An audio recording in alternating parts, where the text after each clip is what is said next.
7 ગુજરાતનો અવાજ। નમસ્કાર દર્શક મિત્રો, i7 ન્યૂઝ ગુજરાતીની સાથે હું છું આપની સાથે પાયલ બામભણિયા। તો જોઈએ આજના મહત્વના સમાચાર।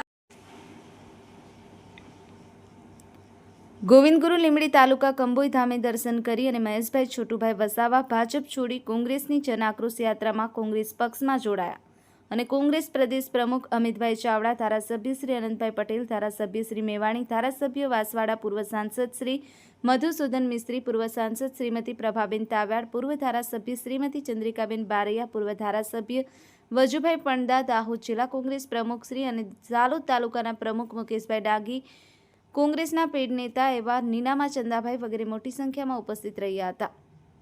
મળતી માહિતી મુજબ તારીખ 6/1/2026ના રોજ રૂખડી ગામે આવી પડેલ કોંગ્રેસ પક્ષની જન આક્રોશ યાત્રામાં મહેશભાઈ વસાવા કોંગ્રેસ પક્ષમાં ધમાકેદાર પ્રવેશ મેળવ્યો હતો, જેમાં મહેશભાઈ વસાવા દ્વારા આખી જિંદગી બીટીપીમાંથી નેતા બન્યા અને ઘડીક ભાજપ, ઘડીક બાપ, ઘડીકમાં કોંગ્રેસ, જોજો ભરોસો ના રખાય, 3 પાર્ટીઓ છોડીને આવ્યો છું। બીટીપી પાર્ટીમાંથી જન્મ લીધો હોય અને આજે બીટીપી છોડી હોય તો ભરોસો ખરો, જોજો આપમાં ના જતો રહે। આ કોંગ્રેસ, ભાજપ, આપ આ બધી પાર્ટીઓ આરએસએસની ગુલામીમાં રહી અને સરકાર ચલાવે છે અને કોંગ્રેસવાળાઓનો તો ભરોસો ના રખાય। એ તો ઘોડા પરથી ગધેડા પર બેસી જાય છે અને ગધેડા પરથી ઘોડા પર બેસી જાય છે। ત્યારે અત્યારે આપણે જોઈ રહ્યા છીએ બીજેપી સરકાર આખી કોંગ્રેસ ચલાવી રહી છે। લગભગ 70 ઉપર કોંગ્રેસના નેતાઓ બીજેપીમાં આવી એમાંથી મંત્રીઓ બનેલા છે। આદિવાસીઓના બાકી પડેલ વન અધિકારના પેન્ડિંગ કેસોનો નિકાલ થતો નથી। કોંગ્રેસ સરકારે બનાવેલા કાયદાઓ આદિવાસીઓને હક અને અધિકાર આપતા બનાવેલ છે, જેનો અમલ થતો નથી તેમ કોંગ્રેસ દ્વારા જણાવ્યું હતું। Bureau chief Kalubhai Damor, i7 news Gujarati, Dahod. દેશની આઝાદી પહેલા અંગ્રેજોની જે નીતિ હતી ભાગલા પાડીને રાજ કરવાની વાત છે, એ ગોરા અંગ્રેજો હતા ને અત્યારે જે ભાગલા પાડીને રાજ કરવાની જે વાત કરે છે એવી ભારતીય જનતા પાર્ટી જે દેશની અંદર અને ગુજરાતની અંદર જે ભ્રષ્ટાચાર કરે છે એની સામે લડાઈ છે।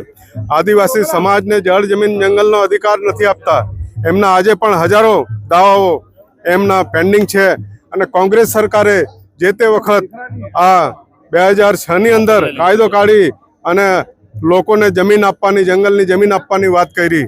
એ કોંગ્રેસને ધન્યવાદ। અને ખાસ કરીને આ ભાજપની સરકાર મૂર્ખ બનાવવાના ધંધા કરે છે, આદિવાસીનું જળ, જમીન, જંગલ છીનવવાની વાત કરે છે। આ વિસ્તારોની અંદર ખોટા કોરિડોરો ખોલીને આ વિસ્તારની અંદર શામળાજીની અંદર જે રીતે કોરિડોર બનાવવાની વાત કરે છે, જે સ્ટેચ્યુ ઓફ યુનિટી લાવીને જે આદિવાસી વિસ્તારના ગામડાઓને વિસ્થાપિત કરી રહ્યા છે, એમની જમીનો છીનવી લીધી છે, એની સામેની આ લડાઈ છે। એટલે ભાગલા પાડોને રાજ કરો। આ ભારતીય જનતા પાર્ટીને આવનારા સમયની અંદર અમે કોંગ્રેસ પાર્ટી સાથે એટલે હું જોડાયો છું કે આ ગુજરાતમાંથી ઉખેડીને ફેંકી દઈશું। અહીં ગુજરાતમાંથી જે ચંગુ ને મંગુ દેશની અંદર ગયા છે એ ચંગુ ને મંગુને પાછા ઘેર બેસાડી દઈશું। એ નેમ સાથે મેં આ કોંગ્રેસ જોઈન કરી છે ને આવનારા સમયથી ઉમરગામથી અંબાજી સુધી અમે આ લડત લડીશું।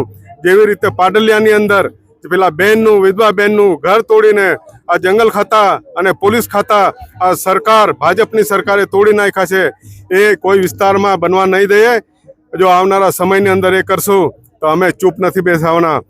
ખાસ કરીને અમારી લડાઈ રહેશે એસસી, એસટી, ઓબીસી, માઇનોરિટી આખા ગુજરાતમાં ભેગા કરીશું અને તાલુકા જિલ્લા તો અમે કબજે કરી જ લેવાના છે, પણ આવનારી 2027ની વિધાનસભા પણ તમે જોઈ લેજો કે એની અંદર પણ કોંગ્રેસનો અહીં ગાડી વિજય થવાનો છે, કોંગ્રેસની સરકાર આવવાની છે અને આવા ભ્રષ્ટ જે અધિકારીઓ છે, ભ્રષ્ટ જે નેતાઓ છે એમને જેલમાં નાખી દેવાના છે। એ અમિતભાઈએ પણ આ સ્ટેજ પરથી કીધું છે। એટલે અમિતભાઈ આપણા ગુજરાતના પ્રદેશ અધ્યક્ષ કોંગ્રેસના, એમને પણ ખૂબ ખૂબ ધન્યવાદ। હું આજે એના માટે જોઈન થયો છે અને મને જોઈનિંગ કર્યું એ બદલ ખૂબ ખૂબ આભાર।